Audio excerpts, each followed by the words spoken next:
Title: As I left for work, I joked about my wife's affair. She took it literally, and my revenge was ruthless. Some betrayals happen in an instant, sharp, sudden, and brutal. Others creep in like a slow, insidious poison, seeping through the cracks of trust until you're left wondering if anything was ever real to begin with. For years, I thought my marriage to Lisa was solid. We had been together for 6 years, married for 3. I worked steadily as an engineer, while she had recently started her own online business. We had a home, 2 dogs, and what I believed was a loving, unbreakable relationship. But I was wrong, so incredibly wrong. And the worst part? It wasn't just Lisa who betrayed me. It was my best friend, Kevin, the Joe that turned into a nightmare. That morning felt like any other. I woke up early, took a shower, and got dressed for work. Lisa was still in bed, scrolling through her phone, barely acknowledging my presence. Her distant, detached attitude had become the new normal, but I had chosen to ignore it. As I grabbed my keys, a sarcastic remark slipped out.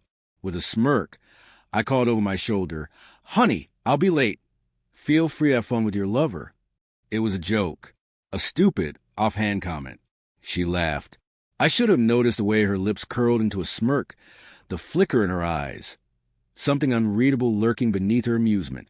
But I didn't, because I trusted her. I never planned to come home early that day.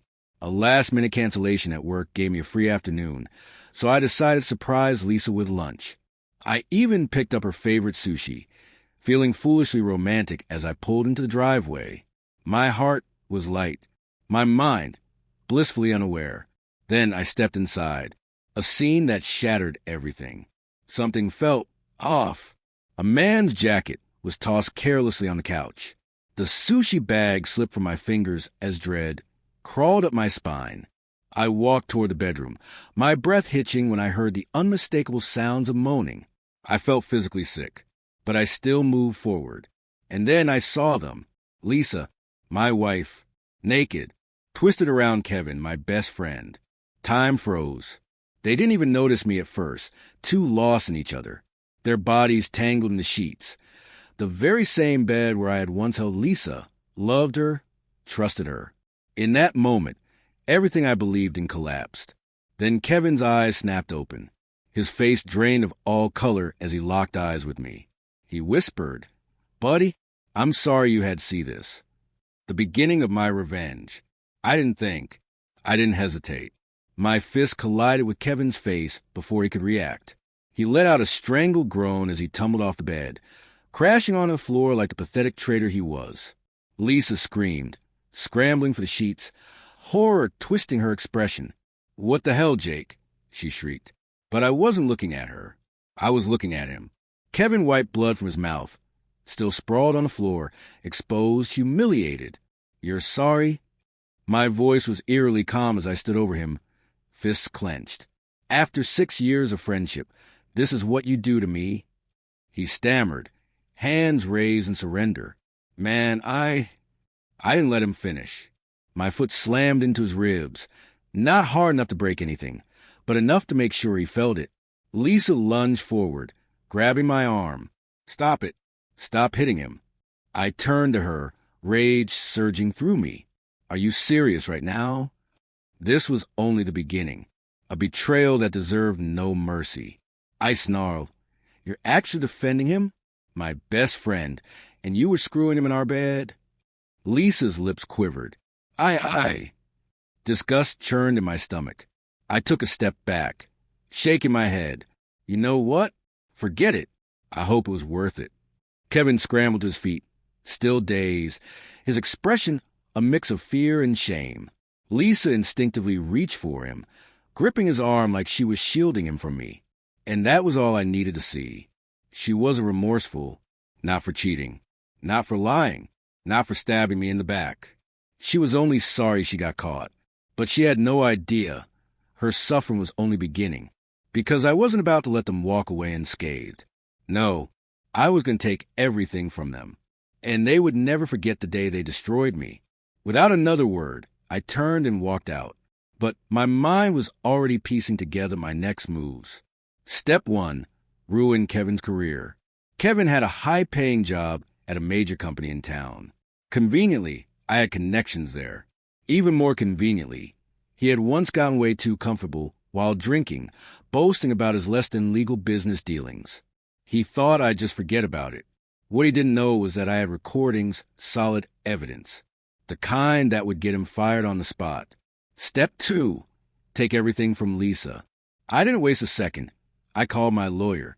Our home security system had recorded Kevin coming over plenty of times when I wasn't around. That footage, it was going to be my golden ticket. It would help me secure the house, the assets, and a financial settlement that favored me. Lisa wouldn't just lose me. She'd lose the comfortable life she took for granted. Step 3. Expose them to everyone. There was no way I was letting them keep their reputations intact. I reached out to our mutual friends, letting them know exactly what had happened. I didn't sugarcoat a damn thing. By the time I was done, Lisa and Kevin were the talk of every conversation, and not in a good way. The best part? They had no idea what was coming. The end of Kevin's future. The moment I walked out of that house, I left more than just my marriage behind. I left behind a naive man who always gave people the benefit of the doubt, the husband who believed in second chances, the friend who had Kevin's back for years. That guy, gone. Now I was a man with a mission, and I would not lose. Kevin's betrayal was about to become his downfall. His company, a prestigious real estate firm, prided itself on integrity and ethics. They had a zero-tolerance policy for scandals, especially in management positions. And Kevin? He was next in line for a major promotion. Well, not anymore. I remember that drunken night months ago when he'd run his mouth at a bar, bragging about shady business moves, manipulating contracts, inflating prices, pocketing under-the-table bribes to push deals through. At the time, I brushed it off. Now, that little show-off moment was about to cost him everything. I drafted an anonymous email to his company's HR department. I detailed every single illegal deal he had ever mentioned. Then I attached the voice recordings. And I hit send. The final blow, destroying their lives, one move at a time. I had quietly collected my ammunition over time. Old conversations, text message screenshots, and undeniable proof of Kevin's corruption.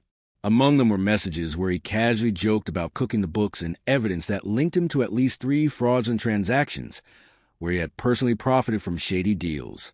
It took less than 48 hours for his company to react.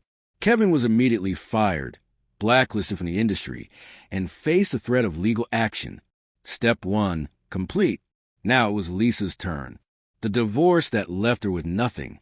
The day I caught her cheating, I didn't just decide to end our marriage. I decided to bury her. I called my lawyer immediately. I wasn't just filing for divorce. I was making sure Lisa walked away with absolutely nothing. The house? Mine. The savings? Mine. Alimony? Not a chance. I had security camera footage proving that she had been cheating in our own home. In my state, infidelity plays a role in divorce settlements. And guess what? That meant Lisa was about to walk away empty-handed. I filed for sole ownership of the house, and with the video proof of her betrayal, my lawyer ensured she had zero claim to our assets. When she was served the divorce papers, her reaction was instant. Lisa called me in a panic. "Jake, please, let's talk about this." I hung up. She texted. She emailed. She begged. I ignored every single message. She had made her choice. Now, she was going to live with it, shattering her world. Lisa had 2 biggest weaknesses: her social image, her online business. I had no intention of letting her walk away with either intact. I sent the security footage and incriminating texts to our entire friend group. I made sure her family knew the truth. I even reached out to influencers and business contacts she had worked with and exposed her for the fraud and liar she was. Within days, her entire world collapsed. Friends cut her off. Clients dropped her. Her reputation was in ruins. And the best part? Kevin didn't take her in. He was too busy trying to salvage what was left of his own wrecked life. Lisa was left alone, broke, and abandoned. Step 2, complete. The last message and my final victory. A month later, Lisa sent me one last text. "I lost everything. You win. Are you happy now? I stared at the message for a long moment. Then I smiled. For the first time in months, I felt peace. I had nothing left to say to her. No anger. No sadness. Just satisfaction. She had laughed at my trust. She had mocked my love. She had betrayed me in the worst way imaginable. And now, she was drowning in the consequences of her own actions. I blocked her number. I moved on, and I never looked back. The price of betrayal. Kevin lost his job, reputation, and entire career. Lisa lost her home, business, friends, and any financial security. And me? I walked away clean, free, happy, every ounce of dignity intact. People love to say that revenge is a waste of energy, that the best thing you can do is move on. Maybe they're right. But I'll tell you this. Watching my cheating wife and my backstabbing best friend's lives crumble was the sweetest satisfaction I've ever known. And I'd do it all over again. Cheaters and traitors think they're untouchable until they realize they were playing checkers while their victim was playing chess. Because revenge isn't about anger. It's about justice. And sometimes the best way to heal is to make sure they feel every ounce of pain they inflicted on you. Want more jaw-dropping revenge stories? Like, subscribe, and share for more tales of betrayal, payback, and ultimate karma. Your support means the world to us. Thank you for being part of our community.